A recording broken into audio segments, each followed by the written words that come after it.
अगर आपको ये लगता है कि सक्सेस होने के लिए आपके पास कोई खास डिग्री या कोई खास उम्र की जरूरत होती है तो दोस्त आप गलत हो, क्योंकि मैं आज से इंडिया के 5 यंगेस्ट एंटरप्रेन्योर के बारे में बात करने वाला हूँ जिन्होंने अपना कॉलेज ड्रॉप आउट करके 13 साल की उम्र में इंडिया और वर्ल्ड के टॉप 5 यंगेस्ट सीईओ बन के आज मल्टी बिलियनर की लिस्ट में अपना नाम दर्ज करवाया है। कामयाबी किसी खास डिग्री या कोई खास उम्र की मोहताज नहीं होती है।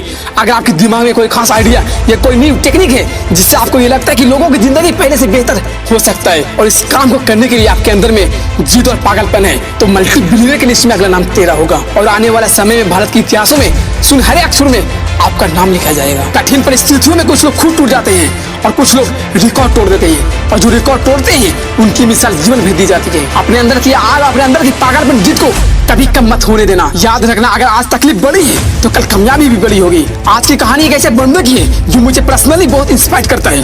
13 साल की उम्र में जब हम और आप कॉलेज की दुनिया में एंजॉय करते हैं तो उस उम्र में ये बंदा अपने फैमिली को बिना बताए कॉलेज से ड्रॉप आउट कर लेता है, क्योंकि इसका ग्रेड बनने का सपना पूरा करना था। 17 साल की उम्र में पहला स्टार्टअप खोला और उसमें फेल हो गया, लेकिन उसने हार नहीं मानी।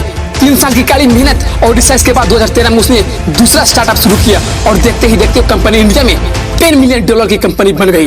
ये बंदा कोई और नहीं, इंडिया की यंगेस्ट बिलियनियर और the founder of OYO group Ritesh Agarwal है। और आज ये बंदा पूरे इंडिया स्टार्टअप इकोसिस्टम का यूथ आइकन है। खुद को कभी भी दूसरे से कम मत समझना दोस्त, तुझमें भी कुछ बात है, क्योंकि ऊपर वाले ने कोई भी चीज बेकार नहीं बनाता है। लोग कहते हैं कि हमारे पास फैसिलिटी नहीं है इसलिए हम कामयाब नहीं हुए, पर दोस्त तुम्हारे पास कमी उस फैसिलिटी की नहीं है, उस पागलपन की है जो हर विनर और हर कामयाब लोगों में देखने को मिलेगा। अगला कहानी मुंबई के एक ऐसे 13 साल के बच्चे का है जिसके अगले दिन मैथ का एग्जाम था, पर अनफॉर्चुनेटली उसका मैथ का बुक उसके अंकल के घर छूट गया।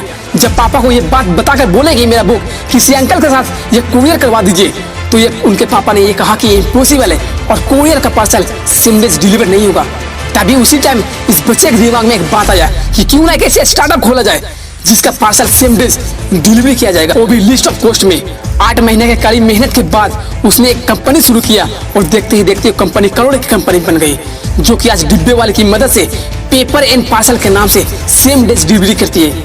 ये बच्चा कोई और नहीं, इंडिया के यंगेस्ट एंटरप्रेन्योर तिलक मेहता है। दोस्त, इस बच्चे से हमें ये सीखना चाहिए कि अगर आपके पास आइडिया है किसी स्टार्टअप को शुरू करने के लिए और उसे हासिल करने के लिए आपके अंदर में पागलपन और जिद, तो कामयाबी आपसे दूर रह ही नहीं सकता है। ऐसे ही कहानी 2 भाइयों का है। जब इनके पिता इनके कंप्यूटर खरीद कर दिए तो दिन भर गेम खेलते रहते थे। तो एक दिन उनके पिता गुस्सा में उनसे ये बोले कि जो तुम लोग ये दिन भर गेम खेलते हो, इनको बनाने में कितनी मुश्किल हुई होगी ये जानते हो।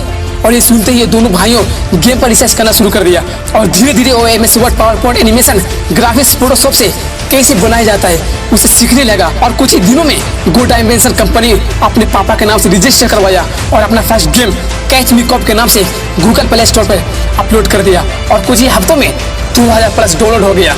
और धीरे धीरे कुछ ही दिनों में खुद को इतना अपडेट कर लिया कि alphabet board, car racing, prayer planet, go donate, emergency dialer apps ऐप्स को गूगल प्ले स्टोर पर डालने के बाद मिलियन में डाउनलोड होना शुरू हो गया, जिससे उसकी कंपनी में बिलियन के टर्नओवर करने लगे। ये दोनों भाई कोई और नहीं, गो डायमेंशन का founder and CEO Kumar brother है। इनकी कंपनी आज गूगल और याहू के साथ मिलकर काम करती है और आज इनकी जापान के सबसे बड़ी कंपनी सॉफ्टबेंक से इन्वेस्टमेंट मिली है और आज इंडिया के यंगेस्ट एंटरप्रेन्योर भी है। दिन के उजाले में तो कांच के टुकड़ा भी चमकता है दोस्त, अगर तुझ में हीरे की चमक है तो रात के अंधेरे में चमक के दिखाओ। जो सपने देखने की हिम्मत रखता है वो पूरी दुनिया जीत सकता है, बस देर तो एक सपना देखने की। जैसे ये कहानी श्री लक्ष्मी सूरज की है। ऐसा हो नहीं सकता कि भारत में युवा प्रतिभा की बात हो और उसमें किसी लड़के का नाम ना आए। दोस्त, श्री लक्ष्मी सूरज एक ऐसे वेब डिजाइनर कंपनी के फाउंडर और CEO है। इन्होंने नेशनल और इंटरनेशनल लेवल पर कई अवार्ड भी मिल चुके हैं।